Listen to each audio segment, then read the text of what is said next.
Lahore central jail में 23 मार्च 1931 की शुरुआत किसी और दिन की तरह ही हुई थी। फर्क सिर्फ इतना था कि सुबह सुबह जोर की आंधी आई थी, बहुत तेज।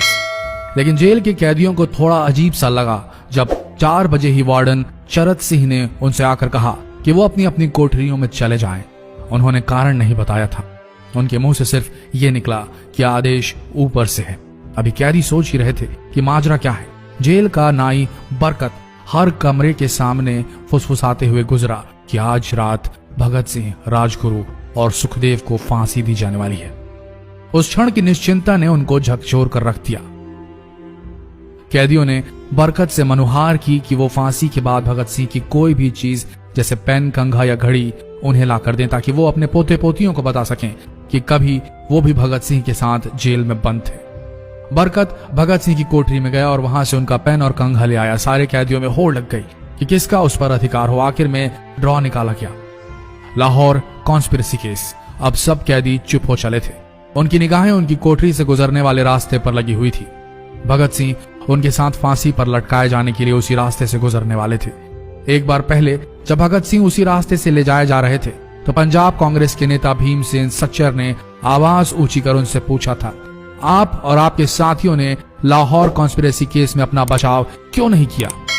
भगत सिंह का जवाब था, इनकलाबियों को मरना ही होता है क्योंकि उनके मरने से ही उनका अभियान मजबूत होता है, अदालत में अपील से नहीं। वार्डन चरत सिंह भगत सिंह के खैर ख्वाह थे और अपनी तरफ से जो कुछ बन पड़ता था उनके लिए किया करते थे। उनकी वजह से ही लाहौर की द्वारकादास लाइब्रेरी से भगत सिंह के लिए किताबें निकलकर जेल के अंदर आ पाती थी। भगत सिंह की जेल की जिंदगी काफी कठिन थी। किताबें पढ़ने का शौक हो चला था उन्हें कि एक बार उन्होंने अपने स्कूल के साथी जयदेव कपूर को लिखा था कि वो उनके लिए कार्ल लिबनेख्त की मिलिट्रिज्म, लेनिन की लेफ्ट विंग कम्युनिज्म और ऑप्टन सिंक्लेयर का उपन्यास द स्पाई कुलबीर के जरिए भिजवाएं। भगत सिंह जेल की कठिन जिंदगी के आदी हो चले थे। उनकी कोठरी नंबर 14 का फर्श पक्का नहीं था, उस पर घास उगी हुई थी। कोठरी में बस इतनी ही जगह थी कि उनका 5 फुट 10 इंच का शरीर बमुश्किल उसमें लेट पाए। भगत सिंह को फांसी दिए जाने से 2 घंटे पहले उनके वकील प्राणनाथ मेहता उनसे मिलने पहुंचे। मेहता ने बाद में लिखा कि भगत सिंह अपनी छोटी सी कोठरी में पिंजड़े में बंद शेर की तरह चक्कर लगा रहे थे। इनकलाब जिंदाबाद। उन्होंने मुस्कुराकर मेहता को स्वागत किया और पूछा कि आप मेरी किताब रिवोल्यूशनरी लेनिन लाए या नहीं। जब मेहता ने उन्हें किताब दी तो वे उसे उसी समय पढ़ने लगे मानो उनके पास अब ज्यादा समय न बचा। मेहता ने उनसे पूछा कि क्या आप देश को कोई संदेश देना चाहेंगे? भगत सिंह ने किताब से अपना मुंह हटाए बगैर कहा, सिर्फ 2 संदेश, साम्राज्यवाद मुर्दाबाद और इनकलाब जिंदाबाद। इसके बाद भगत सिंह ने मेहता से कहा कि वो पंडित नेहरू और सुभाष चंद्र बोस को मेरा धन्यवाद पहुंचा दे जिन्होंने मेरे केस में गहरी रुचि ली थी। भगत सिंह से मिलने के बाद मेहता राजगुरु से मिलने उनकी कोठरी पहुंचे। राजगुरु के अंतिम शब्द थे, हम लोग जल्द मिलेंगे। सुखदेव ने मेहता को याद दिलाया कि वो उनकी मौत के बाद जेलर से वो कैरम बोर्ड ले लें जो उन्होंने उन्हें कुछ महीने पहले दिया था।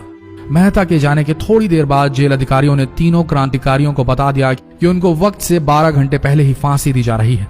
अगले दिन सुबह 6 बजे की बजाय उन्हें उसी शाम 7 बजे फांसी पर चढ़ा दिया जाएगा। भगत सिंह मेहता द्वारा दी गई किताब के कुछ पन्ने ही पढ़ पाए थे। उनके मुंह से निकला, क्या आप मुझे इस किताब का एक अध्याय भी खत्म करने नहीं देंगे? भगत सिंह ने जेल के मुस्लिम सफाई कर्मचारी बेबे से अनुरोध किया कि वो उनके लिए उनको फांसी दिए जाने से 1 दिन पहले शाम को अपने घर से खाना जरूर लाएं। लेकिन बेबे भगत सिंह की इच्छा पूरी नहीं कर सके क्योंकि भगत सिंह को 12 घंटे पहले फांसी देने का फैसला ले लिया गया और बेबे जेल के गेट के अंदर ही नहीं घुस पाए। थोड़ी देर बाद तीनों क्रांतिकारियों को फांसी की तैयारी के लिए उनकी कोठरियों से बाहर निकाला गया। भगत सिंह, राजगुरु और सुखदेव ने अपने हाथ जोड़े और अपना प्रिय आजादी गीत गाने लगे। कभी वो दिन भी आएगा कि जब आजाद होंगे हम, या अपनी ही जमीन होगी या अपना आसमान होगा। फिर इन तीनों का एक एक करके वजन लिया गया। सबके वजन बढ़ गए थे। इन सब से कहा गया कि अपना आखिरी स्नान करें।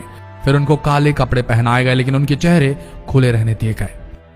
चरत सिंह ने भगत सिंह के कान में फुसफुसा कर कहा कि वाहे गुरु को याद करो। फांसी का तख्ता भगत सिंह लिए बोले, पूरी जिंदगी मैंने ईश्वर को याद नहीं किया। असल में मैंने कई बार गरीबों के कलेश के लिए ईश्वर को कोसा भी है। अगर मैं अब उनसे माफी मांग लूं तो वो कहेंगे कि इससे बड़ा डरपोक कोई नहीं। इसका अंत नजदीक आ रहा है, इसलिए ये माफी मांग रहा है।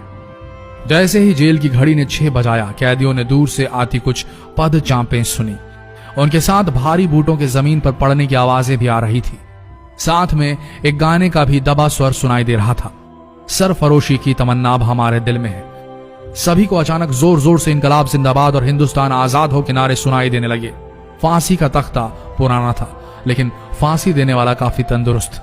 फांसी देने के लिए मसीह जल्लाद को लाहौर के पास शाहदरा से बुलवाया गया था। भगत सिंह इन तीनों के बीच में खड़े थे। भगत सिंह अपनी मां को दिया गया वो वचन पूरा करना चाहते थे कि वो फांसी के तख्ते से इनकलाब जिंदाबाद का नारा लगाएंगे।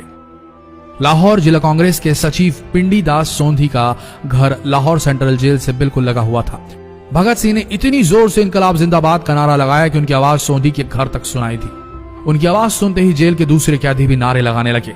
तीनों युवा क्रांतिकारियों के गले में फांसी की रस्सी डाल दी गई, उनके हाथ और पैर बांध दिए गए। तभी जल्लाद ने पूछा, सबसे पहले कौन जाएगा?